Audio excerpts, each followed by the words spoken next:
ನಮಸ್ಕಾರ ಸ್ನೇಹಿತರೆ, ಯಾರಿದು ಇಸ್ಮಾಯಿಲ್ ಖಾನೆ? ಖಾಮೆನೈ ಹಿಡ್ಕೊಟ್ಟಿದ್ದು ಇದೇ ಖಾನಿನ. ಖಾಮೆನೈ ನಂಬಿದ್ದ ಸೇನಾಧಿಕಾರಿನೇ ಖಾಮೆನೈರನ್ನ ಬಲಿ ಕೊಟ್ಟುಬಿಟ್ನ. ಸ್ನೇಹಿತರೆ, ಇರಾನ್ನ ಸುಪ್ರೀಂ ಲೀಡರ್ ಆಯತೋಲಾ ಅಲಿ ಖಾಮೆನೈ ಹತ್ಯೆ ಇಡೀ ಜಗತ್ತನ್ನೇ ಬೆಚ್ಚಿ ಬೀಳಿಸಿದೆ.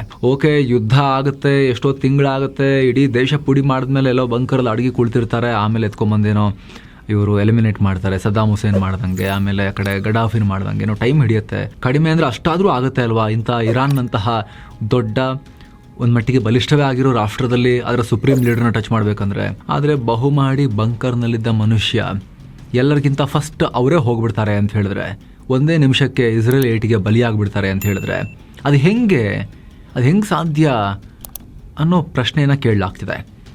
ಪಠ್ಯ ಪುಸ್ತಕಗಳಲ್ಲಿ ಅಧ್ಯಯನ ಮಾಡುವಂಥ ಸ್ಟಡಿ ಮ್ಯಾಟರ್ ಆಗೋಗಿದೆ. ಈ ಸ್ಟೋರಿಗೆ ಈಗ ಹೊಸ ಟ್ವಿಸ್ಟ್. ಈ ಭೀಕರ ದಾಳಿಯಲ್ಲಿ ಇರಾನ್ನ ಪ್ರಮುಖರೆಲ್ಲರೂ ಬಲಿಯಾಗಿದ್ದಾರೆ, ಅವರ ಗುರುತು ಸಿಗದಂತೆ ನಾಶ ಆಗಿದ್ದಾರೆ. ಆದರೆ ಒಬ್ಬ ಮನುಷ್ಯ ಮಾತ್ರ ಕೂದಲೆಳೆಯಲ್ಲಿ ಪಾರಾಗ್ಬಿಟ್ಟಿದ್ದಾನೆ, ಬದುಕೊಳ್ಕೊಂಡ್ಬಿಟ್ಟಿದ್ದಾನೆ. ಇಸ್ರೇಲ್ ಒಂದೆರಡಲ್ಲ 30 ಬಾಂಬ್ ಹಾಕಿದ್ರೂ ಕೂಡ ಇವನೊಬ್ಬನಿಗೆ ಮಾತ್ರ ಏನೂ ಆಗಿಲ್ಲ.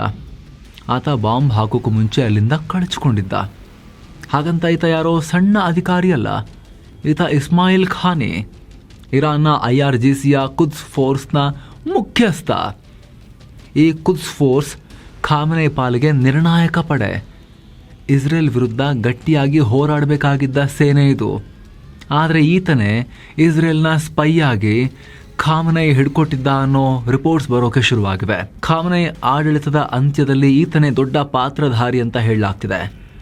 ಹಾಗಿದ್ರೆ ಯಾರು ಈ ಇಸ್ಮಾಯಿಲ್ ಖಾನೆ? ಈತ ಅಂಥದ್ದೇನು ಮಾಡ್ದ? ಸದ್ಯ ಈಗ ಈತನ ಪರಿಸ್ಥಿತಿ ಏನು? ಬನ್ನಿ ಎಲ್ಲವನ್ನ ಕ್ವಿಕ್ ಆಗಿ ಈ ವಿಡಿಯೋದಲ್ಲಿ ನೋಡ್ತಾ ಹೋಗೋಣ. 9 ಸಲ ಸಾವು ಗೆದ್ದ ಮಿಸ್ಟರಿ ಮ್ಯಾನ್ ಖಾನೆ. ಇರಾನ್ ಮೇಲೆ ಇಸ್ರೇಲ್ ನಿರಂತರ 3 ವರ್ಷಗಳಿಂದ ನೇರ ದಾಳಿ ಮಾಡಿದೆ ಅನ್ನೋದು ನಮಗೆಲ್ಲ ಗೊತ್ತು. ಅವರು 6 ತಿಂಗಳಿಗೆ ಒಂದ್ಸಲ ಜೆಟ್ಗಳನ್ನು ನುಗ್ಗಿಸಿ ಹೊಡೆದು ಬರ್ತಾ ಇದ್ದಾರೆ. ಇರಾನ್ನ ಟಾಪ್ ಲೀಡರ್ಗಳನ್ನು ಒಬ್ಬೊಬ್ಬರನ್ನಾಗಿ ಮುಗಿಸ್ತಾ ಬಂದಿದ್ದಾರೆ. ಆದರೆ ಆ ಎಲ್ಲ ದಾಳಿಗಳಲ್ಲೂ ಉಳ್ಕೊಳ್ತಾ ಇರೋ ಏಕೈಕ ನಾಯಕ ಇಸ್ಮಾಯಿಲ್ ಖಾನೆ. ಮೊನ್ನೆ ಖಾಮೆನೈ ಹತ್ಯೆಯಾದ ನಂತರ ಆ ಭೀಕರ ದಾಳಿಯ ಟೈಮ್ನಲ್ಲಿ ಈ ಖಾನಿ ಕೂಡ ಮೀಟಿಂಗ್ನಲ್ಲಿ ಇರಬೇಕಾಗಿತ್ತು ಲೆಕ್ಕದ ಪ್ರಕಾರ.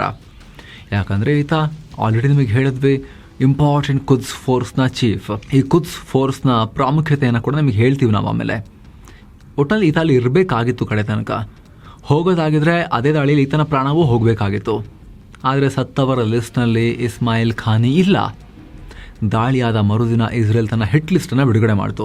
ಯಾರ್ಯಾರನ್ನ ಹೊಡೆದು ಹಾಕಿದೀವಿ ಅಂತ ಪಟ್ಟಿ ಕೊಡ್ತು. ಅದರಲ್ಲಿ ಇರಾನ್ನ ಎಲ್ಲ ಪ್ರಮುಖ ಲೀಡರ್ಗಳಿದ್ರು. ಆಶ್ಚರ್ಯಕ್ಕೆ ಅಲ್ಲಿ ಖಾನಿಯ ಹೆಸರು ಇರಲಿಲ್ಲ. ಕೆಲ ರಿಪೋರ್ಟ್ಗಳ ಪ್ರಕಾರ ಇಸ್ರೇಲ್ ಸ್ಫೋಟಕವನ್ನು ಹಾಕೋ ಕೆಲವೇ ನಿಮಿಷಗಳ ಮುಂಚೆ ಆ ಕಾಂಪೌಂಡ್ನಿಂದ ಈತ ಹೊರ ಹೋಗಿದ್ದ. ಇದು ಒಂದು ಸಲದ ಸ್ಟೋರಿ ಅಲ್ಲ, ಕೋಇನ್ಸಿಡೆನ್ಸ್ ಅಂತ ಅನ್ಕೋಬಹುದು. ಏನೋ ಗ್ರೇಟ್ ಕೋಇನ್ಸಿಡೆನ್ಸ್ ಆಯ್ತು ಬಿಡಿ ಅಂತ ಹೇಳಿ. ಆದರೆ ಫಸ್ಟ್ ಟೈಮ್ ಅಲ್ಲ, ಈ ಥರ 9 ಸಲ ಆಗಿದೆ ಸ್ನೇಹಿತರೆ.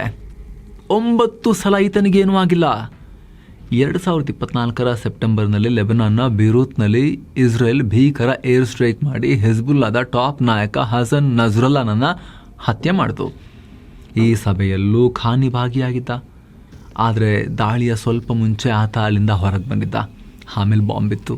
ಓಕೆ, ಅದಕ್ಕೂ ಹಿಂದಕ್ಕೆ ಹೋದರೆ 2024 ಜುಲೈಲಿ ನೋಡಿ, ಹಮಸ್ನ ಪೊಲಿಟಿಕಲ್ ಚೀಫ್ ಇಸ್ಮಾಯಿಲ್ ಹನಿಯನನ್ನು ಇಸ್ರೇಲ್ ತೆಹರಾನ್ನಲ್ಲೇ ಕೊಂದು ಹಾಕ್ತು. ಇರಾನ್ ರಾಜಧಾನಿಯಲ್ಲಿ ಕೊಂದು ಹಾಕ್ತು ಇಸ್ರೇಲ್. ಕಾಕತಾಳೀಯ ಅನ್ನೋ ಹಾಗೆ ಈ ದಾಳಿಗೂ ಸ್ವಲ್ಪ ಹೊತ್ತಿನ ಮುಂಚೆ ಈ ಖಾನೆ ಹಾನಿಯೇನನ್ನು ತೆಹರಾನ್ನ ರಹಸ್ಯ ಜಾಗದಲ್ಲಿ ಭೇಟಿಯಾಗಿದ್ದ. ಆ ಭೇಟಿ ಬಳಿಕ ಹಾನಿಯೇ ಹೋಗಿ ಬಂಗಲೆ ಸೇರಿಕೊಂಡ. ನಾನು ಸೇಫ್ ಇದ್ದೀನಿ ಗುರು ಅಂತ. ತಕ್ಷಣ ಅಲ್ಲಿಗೆ ಇಸ್ರೇಲ್ನ ಮಿಸೈಲ್ ಬಂದು ಅಪ್ಪಳಿಸ್ತು. ಈ ಮೂಲಕ ಇರಾನ್, ಹೆಜ್ಬುಲ್ಲಾ, ಹಮಾಸ್ ಈ 3 ಇಸ್ರೇಲ್ನ ಟಾಪ್ ಶತ್ರುಗಳ ಹತ್ಯೆಗೂ ಮುಂಚೆ ಈ ಖಾನಿ ಅವರೊಂದಿಗೆ ಇದ್ದು ಅಲ್ಲಿಂದ ಹೊರಗೆ ಬಂದಿದ್ದ. ಇದೇ ಕಾರಣಕ್ಕೆ ಈತನನ್ನು ದ ಮ್ಯಾನ್ ವಿತ್ 9 ಲೈವ್ಸ್ ಅಂದರೆ 9 ಜೀವ ಇರೋ ಮನುಷ್ಯ ಅಂತ ಕರಿತಾ ಇದ್ದಾರೆ. ಈತನ ಜೊತೆಗಿದ್ದವರೆಲ್ಲ ಸಾಯ್ತಾರೆ. ಇಸ್ರೇಲ್ ಹೊಡೆದು ಹಾಕ್ತಾ ಬರುತ್ತೆ.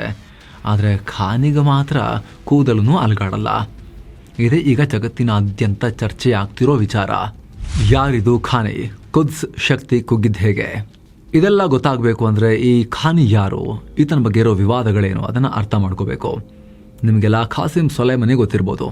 ಇರಾನ್ನ ಇಸ್ಲಾಮಿಕ್ ರೆವಲ್ಯೂಷನರಿ ಗಾರ್ಡ್ ಕೋರ್ IRGCನ ಎಲೀಟ್ ಪಡೆ ಕುದ್ಸ್ ಫೋರ್ಸ್ನ ಲೀಡರ್ ಆಗಿದ್ದ. ಈ ಕುದ್ಸ್ ಫೋರ್ಸ್ ಅಂದರೆ ಖಾಮೆನೈರ ಆಪ್ತ ಪಡೆ ಇದೆಯಲ್ಲ, IRGC Islamic revolutionary guard corps, ಅದರ ಫಾರಿನ್ ಆಪರೇಷನ್ಸ್ನ ನೋಡ್ಕೊಳ್ಳೋರು ಅಂತ ಅಂದ್ಕೊಳ್ಳಿ. ಇರಾಕ್, ಸಿರಿಯಾ, ಲೆಬನಾನ್, ಯೆಮೆನ್ ಹೀಗೆ ಇಡೀ ಮಿಡಲ್ ಈಸ್ಟ್ನಲ್ಲಿ ಇರಾನ್ ಸಾಕಿರೋ ಪ್ರಾಕ್ಸಿಗಳನ್ನು ನಡೆಸೋದು ಇವರೇ. ಇಸ್ರೇಲ್ ವಿರುದ್ಧ ಅವ್ರನ್ನ ಸಂಘಟಿಸಿ ನಡೆಸೋದು ಕುದ್ಸ್ ಫೋರ್ಸ್ನವರೇ. Hezbollah, Hamas, Houthi, axis of resistance ಅಂತ ನೆಟ್ವರ್ಕ್ ಕರ್ಸ್ಕೊಳುತ್ತೆ, ಅದೆಲ್ಲವನ್ನು ಇವರೇ ನೋಡ್ಕೋಬೇಕು. ಇಸ್ರೇಲ್ ವಿರುದ್ಧದ ಕಾರ್ಯಾಚರಣೆಯಲ್ಲಿ ಇಂಪಾರ್ಟೆಂಟ್ ಪಾತ್ರಧಾರಿ ಈ ಕುದ್ಸ್ ಫೋರ್ಸ್. ಆದರೆ ಜನವರಿ 2020ರಲ್ಲಿ ಅಮೆರಿಕ ಡ್ರೋನ್ ದಾಳಿ ಮಾಡಿ ಖಾಸಿಂ ಸೊಲೈಮನಿಯನ್ನು ಹತ್ಯೆ ಮಾಡ್ತು. ಆಗ ಆ ಜಾಗಕ್ಕೆ ಬಂದವನೇ ಈ ಇಸ್ಮಾಯಿಲ್ ಖಾನಿ. ಸುಲೇಮಾನಿಗೆ ಹೋಲಿಸಿದ್ರೆ ಖಾನಿ ಕಂಪ್ಲೀಟ್ ಅಪೋಸಿಟ್. ಈತ ಒಬ್ಬ ಬ್ಯೂರೋಕ್ರ್ಯಾಟ್ ಥರ, ಸದಾ ರಹಸ್ಯವಾಗಿ ಕೆಲಸ ಮಾಡೋ ಮನುಷ್ಯ. ಈತನಿಗೆ ಸುಲೈಮಾನಿ ಥರ ಮಿಲಿಟರಿ ಲೀಡರ್ಗಳೊಂದಿಗೆ ಪರ್ಸನಲ್ ಕನೆಕ್ಷನ್ ಇರಲಿಲ್ಲ. ಈತನ ಹಿನ್ನೆಲೆ ಸ್ವಲ್ಪ ತೆಗೆದು ನೋಡಿದ್ರೆ, ಇರಾನ್ನ ಮಷಹದ್ ನಗರದಲ್ಲಿ 1957ರಲ್ಲಿ ಹುಟ್ಟಿರೋ ಈತ 1980ರ ದಶಕದಲ್ಲಿ ಇರಾನ್ ಇರಾಕ್ ಯುದ್ಧದ ಟೈಮ್ನಲ್ಲಿ ಇರಾನ್ನ ರೆವಲ್ಯೂಷನರಿ ಗಾರ್ಡ್ ಕೋರ್ ಸೇರ್ಕೊಂಡ. ಅದೇ ಯುದ್ಧದ ಭೂಮಿಯಲ್ಲಿ ಈತನಿಗೆ ಖಾಸಿಂ ಸೊಲೈಮನಿಯ ಪರಿಚಯ ಆಗಿ ಇಬ್ಬರು ಆಪ್ತರಾಗ್ತಾರೆ.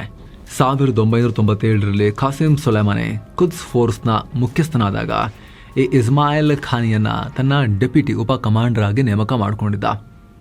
ಸುಲೇಮಾನಿ ಮಿಡಲ್ ಈಸ್ಟ್ ಅಂದರೆ ಅರಬ್ ರಾಷ್ಟ್ರಗಳ ಉಸ್ತುವಾರಿ ನೋಡ್ಕೊಳ್ತಾ ಇದ್ರೆ, ಖಾನಿ ಅಫ್ಘಾನಿಸ್ತಾನ್, ಪಾಕಿಸ್ತಾನ್ ಮತ್ತು ಏಷ್ಯಾ ಭಾಗದ ಪ್ರಾಕ್ಸಿ ಉಗ್ರರ, ಉದಾಹರಣೆಗೆ ಫಾತೆಮಿಯಾನ್ ಬ್ರಿಗೇಡ್ ಎಕ್ಸಾಂಪಲ್ಗೆ, ಇವುಗಳ ಜವಾಬ್ದಾರಿ ಹೊತ್ತು ತೆರೆ ಹಿಂದೆ ಕೆಲಸ ಮಾಡ್ತಾ ಇದ್ದ.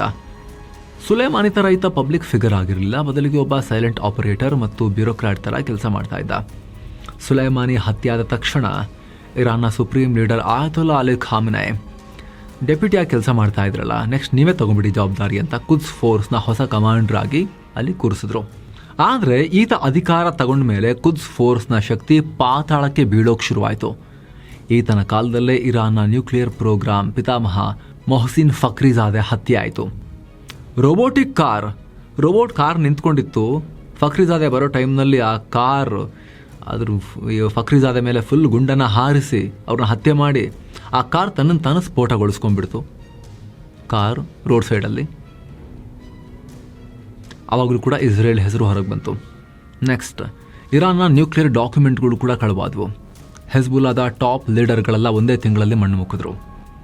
ಇದನ್ನು ಕೇವಲ ಅಸಮರ್ಥತೆ ಅಥವಾ ಗ್ರಹಚಾರ ಅಂತ ಹೇಳೋಕ್ಕಾಗಲ್ಲ. Foundation for defence of democracies experts ಪ್ರಕಾರ ಇದು IRGCಯ ಶಕ್ತಿಯನ್ನು ವ್ಯವಸ್ಥಿತವಾಗಿ ಕುಗ್ಗಿಸೋ ತಂತ್ರ ಆಗಿತ್ತು. ಖಾನಿ ಉದ್ದೇಶಪೂರ್ವಕವಾಗಿ ಹಳೆ ನಾಯಕರನ್ನು ಮುಗಿಸಿ ಹೊಸ ಪವರ್ ಸ್ಟ್ರಕ್ಚರ್ ತರೋಕೆ ಅಥವಾ ಸುಪ್ರೀಂ ಲೀಡರ್ನ ಕಂಟ್ರೋಲ್ ತಪ್ಪಿಸೋಕೆ, ಇಡೀ ಇರಾನನ್ನು ತನ್ನ ಕಂಟ್ರೋಲಿಗೆ ತಗೊಳ್ಳೋಕೆ ಈ ಥರ ಮಾಡಿಬಿಟ್ಟ ಅಂತ ಅನೇಕರು ಅಂದ್ಕೊಂಡ್ರು ಆರಂಭದಲ್ಲಿ. ಆದರೆ ಈಗ ನೋಡಿದ್ರೆ ಬರೀ ವೈಯಕ್ತಿಕ ಮಹತ್ವಾಕಾಂಕ್ಷೆ ಅಷ್ಟೇ ಅಲ್ಲ, ಈತ ಇಸ್ರೇಲ್ನ ಸ್ಪೈ ಇರಬಹುದು ಅನ್ನೋ ಚರ್ಚೆ ಶುರುವಾಗಿದೆ. ಹಾಗಂತ ಇದನ್ನು ಯಾರೋ ದಾರಿಲಿ ಹೋಗೋರು ಹೇಳ್ತಾ ಇಲ್ಲ. ನೀವು ಇರಾನ್ನ ಮಾಜಿ ಅಧ್ಯಕ್ಷ, ಇರಾನ್ನ ಮಲ್ಟಿಪಲ್ ಟೈಮ್ಸ್ ಅಟ್ಲೀಸ್ಟ್ಗೆ ಸ್ಟ್ಯಾಂಪ್ ಪೇಪರ್ ಮೇಲೆ ಹೆಸರು ಮೇಲಾದರೂ ಕೂಡ ರೂಲ್ ಮಾಡಿದ ಮಹಮ್ಮದ್ ಅಹಮದಿನೇಜಾದ್, ಪಾಪ್ಯುಲರ್ ಇದ್ರು ಇವರು ಪ್ರೆಸಿಡೆಂಟ್ ಆಗಿದ್ದಾಗಲ್ಲಿ, ಇವ್ರ ಹೆಸರು ಕೇಳಿರ್ಬೋದು. ಇವರು 2 ವರ್ಷಗಳ ಹಿಂದೆ ಒಂದು ಇಂಪಾರ್ಟೆಂಟ್ ಸ್ಟೇಟ್ಮೆಂಟ್ ಕೊಟ್ಟಿದ್ರು. ಅವ್ರೇನು ಹೇಳಿದರು ಅಂದರೆ, ಇರಾನ್ನಲ್ಲಿ ಮೊಸಾದ್ ವಿರುದ್ಧ ಹೋರಾಡೋಕೆ ಅಂತ ನಾವೊಂದು ಟೀಮ್ ಮಾಡಿ ಅದಕ್ಕೊಬ್ಬರು ಲೀಡರ್ನ ಮಾಡಿ ಕೂರಿಸಿದ್ದೀವಿ. ಆದರೆ ಯಾರನ್ನು ನಾವು ಜವಾಬ್ದಾರಿ ಕೂರಿಸಿದ್ದೀವೋ, ಇಸ್ರೇಲ್ನ ಹುಡುಕಿ ಹೊಡೀರಿ ಇರಾನ್ ಒಳಗಡೆ ಅಂಥೇಳಿ ಸ್ಪೈಗಳನ್ನು ಹಿಡೀರಿ ಅಂತ ಕೂರಿಸಿದ್ದೀವೋ, ಆ ಗುಂಪಿನ ಚೀಫೇ ಮೊಸಾದ್ ಏಜೆಂಟ್ ಅನ್ನೋ ಹೇಳಿಕೆಯನ್ನು ಇರಾನ್ನ ಅಧ್ಯಕ್ಷರಾಗಿದ್ದ, ಮಲ್ಟಿಪಲ್ ಟೈಮ್ಸ್ ಪ್ರೆಸಿಡೆಂಟ್ ಆಗಿದ್ದ ಮಹಮ್ಮದ್ ಅಹಮದಿನೇಜಾದ್ ಕೊಟ್ಟ ಪಬ್ಲಿಕ್ ಸ್ಟೇಟ್ಮೆಂಟ್, ವಿಡಿಯೋ ಸ್ಟೇಟ್ಮೆಂಟ್ ಅವ್ರು ಕೊಟ್ಟಿರೋದು. ನೀವು ಸ್ಕ್ರೀನ್ ಮೇಲೂ ಕೂಡ ರಿಪೋರ್ಟ್ ನೋಡ್ತಾ ಇರ್ಬೋದು. ಹಾಗಿದ್ರೆ ಇರಾನ್ ಸುಮ್ಮನೆ ಬಿಡ್ತಾ? ಸ್ನೇಹಿತರೆ, ಖಾನಿಯ ಈಗಿನ ಸಿಚುವೇಶನ್ ಏನು, ಆತನಿಗೆ ಏನಾಗಿದೆ, ಇರಾನ್ ಇನ್ನೂ ಅದನ್ನು ಪಬ್ಲಿಕ್ ಮಾಡಿಲ್ಲ. ಇಸ್ಮಾಯಿಲ್ ಖಾನಿ ಇಸ್ರೇಲ್ನ ಸ್ಪೈ ಅಂತ ಕನ್ಫರ್ಮ್ ಆಗಿದೆ. ಹೀಗಾಗಿ ಇರಾನ್ನ ರೆವಲ್ಯೂಷನರಿ ಗಾರ್ಡ್ಸ್ ಆತನನ್ನು ತಗೊಂಡು ಹೋಗಿ ಗಲ್ಲಿಗೆ ಹಾಕಿದ್ದಾರೆ ಅಂತ ರಿಪೋರ್ಟ್ ಮಾಡ್ತಿವೆ. ಆದರೆ ಇದು ಕನ್ಫರ್ಮ್ಡ್ ಅಲ್ಲ. ಈಗಲೇ ಇದನ್ನ ಕಂಡೀಷನನ್ನು ಹೇಳಕ್ಕೆ ಬರೋದಿಲ್ಲ. ಯಾಕಂದರೆ ಈತ ಅನೇಕ ಸಲ ಮರೆಯಾಗಿ ಮತ್ತೆ ಪ್ರತ್ಯಕ್ಷ ಆಗಿದ್ದಾನೆ. ಇವನಿಗೆ ಗಟ್ಟಿ ಜೀವ ಇದು. 2024ರ ಕೊನೆಯಲ್ಲಿ ಇಸ್ರೇಲ್ ಲೆಬನಾನ್ನಲ್ಲಿ ಹೆಜ್ಬುಲ್ಲಾ ಮೇಲೆ ದಾಳಿ ಮಾಡಿದಾಗ ಖಾನಿ ದಿಢೀರ್ ನಾಪತ್ತೆಯಾಗಿದ್ದ. ಆಗಲೇ ಇರಾನ್ ಇಂಟೆಲಿಜೆನ್ಸ್ ಈತನನ್ನು ಸೀಕ್ರೆಟ್ ಆಗಿ ವಿಚಾರಣೆ ಕೂಡ ಮಾಡ್ತಾ ಇದೆ, ಹೌಸ್ ಅರೆಸ್ಟ್ ಮಾಡಿತ್ತು ಅನ್ನೋ ಸುದ್ದಿಗಳೆಲ್ಲ ಬಂದಿದ್ವು ಪೇಪರ್ಗಳಲ್ಲಿ, ಜೆರುಸಲೆಮ್ ಪೋಸ್ಟ್ನಂಥ ಮೀಡಿಯಾಗಳಲ್ಲಿ ಆವಾಗ ಬಂದಿದ್ವು.